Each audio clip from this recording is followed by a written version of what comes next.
قدماء المصريين والفراعنة اللي بنوا الأهرامات. السلام عليكم وأهلا بيكم في حلقة جديدة هنتكلم عن الأهرامات، ومناسبة طبعا فيديو مستر بيست اللي عامل ضجة كبيرة وعامل مشاهدات كبيرة جدا في أقل من 24 ساعة، حوالي دلوقتي داخل على 70 مليون مشاهدة. فعمل فيلم وثائقي عن الأهرامات، فاحنا هنتكلم عن الأهرامات بالتفصيل. يلا بينا.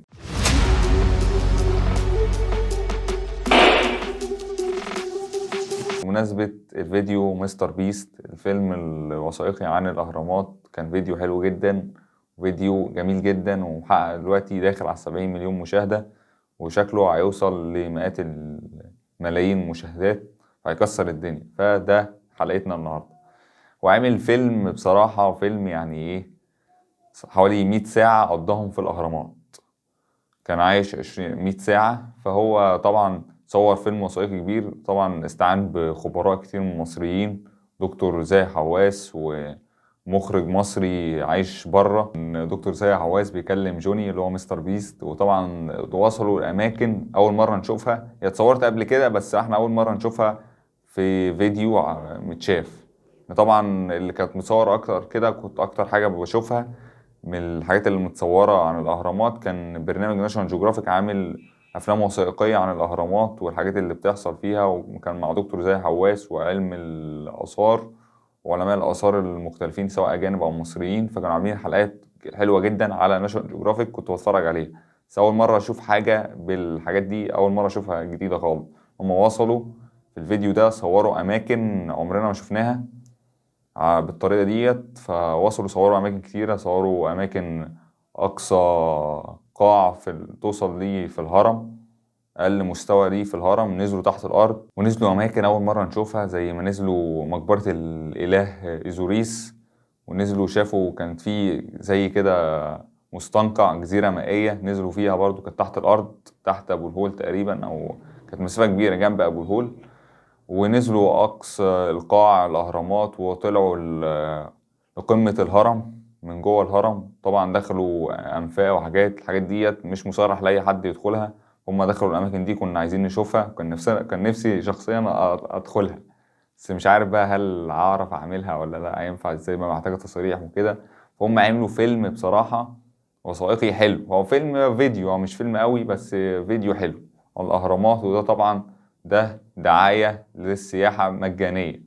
انت تخيل واحد يوتيوبر من اشهر مشاهير اليوتيوب في امريكا والعالم، مستر بيست، عامل فيديو هيحقق ملايين المشاهدات بعد فترة. فطبعا دي دعاية مجانية للسياحة المصرية ببلاش. راجل دفع فلوس عشان يعمل الفيديو ده والفيلم الوثائقي ده، ومصر استفادت من الجانب الآخر اللي هو عمل ترويج للسياحة من غير ما مصر تدفع أي حاجة. وبالجانب ده مصر برضو استفادت بالجانب المادي اللي مستر بيست دفعه، بس الجانب الأكتر اللي هتستفيد بيه اللي هو ترويج السياحة المصرية والانتعاش اللي هتحصل فيه.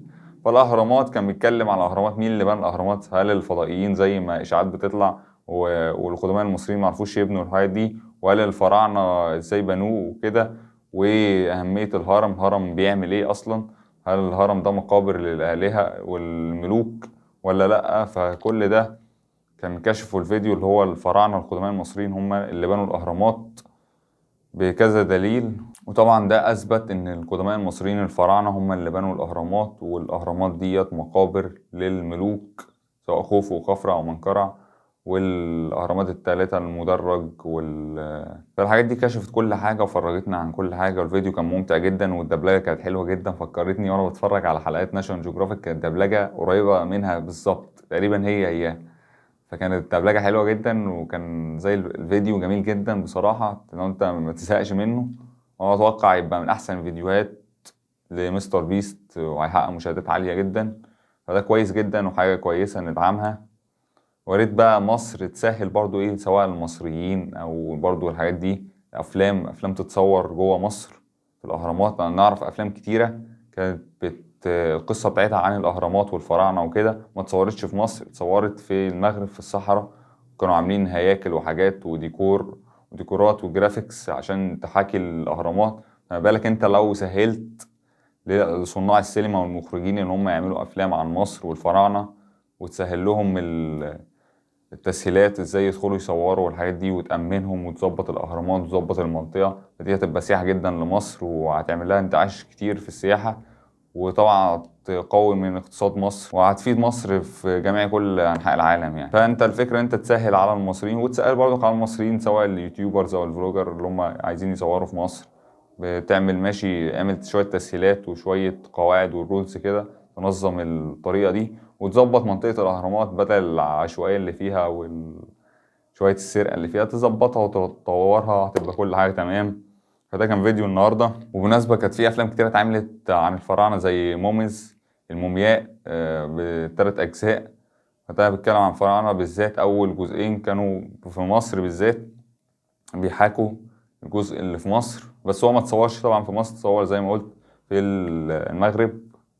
فيا ريت احنا نظبط يعني ايه، ننظم قواعد. اللي عايز يصور فيلم، عايز يصور حاجة في أماكن سياحية في مصر، نعمل قواعد ورولز وحاجات تسهيلات ان هم يخلصوا الحاجات بسهولة. وهو كده كده هيدفعوا لك فلوس، وانت هتستفيد بالفلوس والترويج للسياحة. ده انا شايفه حاجة مناسبة جدا. دي كانت حلقة النهاردة. عجبك الفيديو متنساش اللايك والشير والسبسكرايب وتفعيل جرس التنبيهات. تابعنا على كل اللينكات السوشيال ميديا في الديسكريبشن، واشوفكم حلقة جديدة. سلام.